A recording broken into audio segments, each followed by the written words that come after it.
Hello friends, I'm Anubhav Sarkar and today I'm going to read a beautiful short story, The Coral Tree, written by the author Ruskin Bond. The night had been hot, the rain frequent, and I slept on the veranda instead of the house.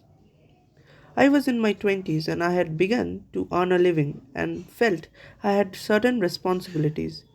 In a short while, a tonga would take me to the railway station, and from there, a train would take me to Bombay, and then a ship would take me to England.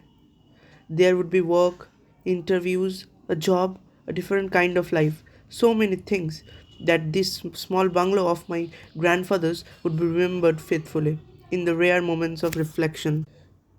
When I woke on the veranda, I saw a grey morning, smelled the rain on the red earth, and remembered that I had to go away. A girl was standing in the veranda porch, looking at me very seriously.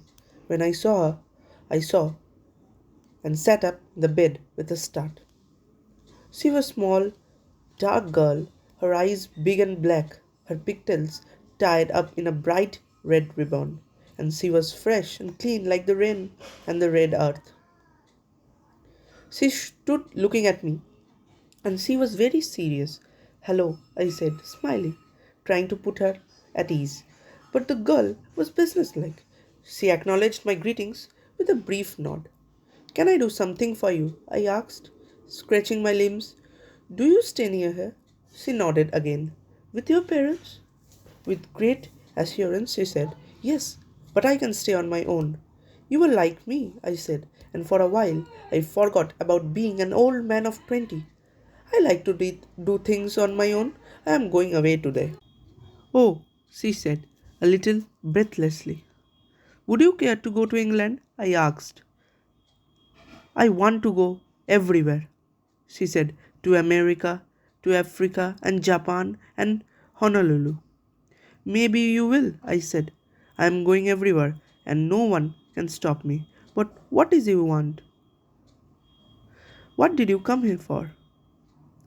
I want some flowers, but I can't reach them. She waved her hands towards the garden.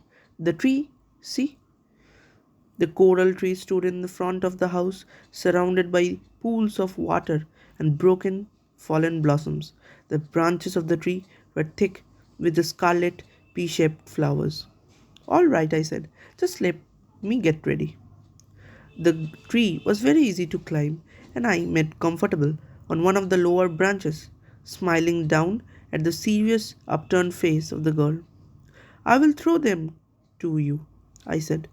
I bent a branch, but the wood was young and green, and I had to twist it several times before it snapped. I'm not sure that I ought to do this, I said as I dropped the flowering branch to the girl. Don't worry, she said. Well, if you're ready to speak up for me, don't worry. I felt a sudden nostalgic longing for childhood and an urge to remain behind in my grandfather's house with its tangled memories and ghost of yesteryear. But I was the only one left, and what could I do except climb coral and jackfruit trees? Have you many friends? I asked. Oh, yes. Who is the best? The cook. He lets me stay in the kitchen, which is more interesting than the house. And I like to watch him cooking. And he gives me things to eat and tell me stories. And who is your second best friend? She inclined her head to one side and thought very hard. I will make you the second best, she said. I sprinkled floral blossoms over her head. That's very kind of you. I'm very happy to be your second best. A tonga bell sounded at the gate, and I looked out from the tree and said, it's time for me. I have to go now. I climbed down. Will you help me with my suitcase? I asked as we walked towards the veranda. There is no one here to help me. I am the last to go. Not because I want to go, but because I have to.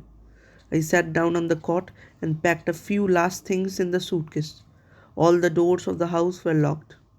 On my way to the station, I would leave the key with the caretaker. I already given instructions to the agent to try and sell the house. There was nothing more to be done. We walked in silence to the waiting Tonga, thinking and wondering about each other. Take me to the station, I said to the Tonga driver. The girl stood at the side of the path on the damp red earth, gazing at me. Thank you, I said. I hope I shall see you again. I will be in London, she said, or America or Japan. I want to go everywhere. I am sure you will, I said, and perhaps I will come back and we will meet again in this garden. That would be nice, wouldn't it? She nodded and smiled. We knew it. It was an important moment. The Tonga driver spoke to his pony, and the carriage set off down the gravel path, rattling a little. The girl and I waved to each other. In the girl's hand was a sprig of coral blossom.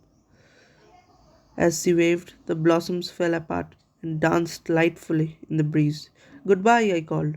Goodbye, called the girl. The ribbon had come loose from her pigtail and lay on the ground with the coral blossoms. I am going everywhere. I said to myself, and no one can stop me. And she was fresh and clean, like the rain in the red earth. Thank you.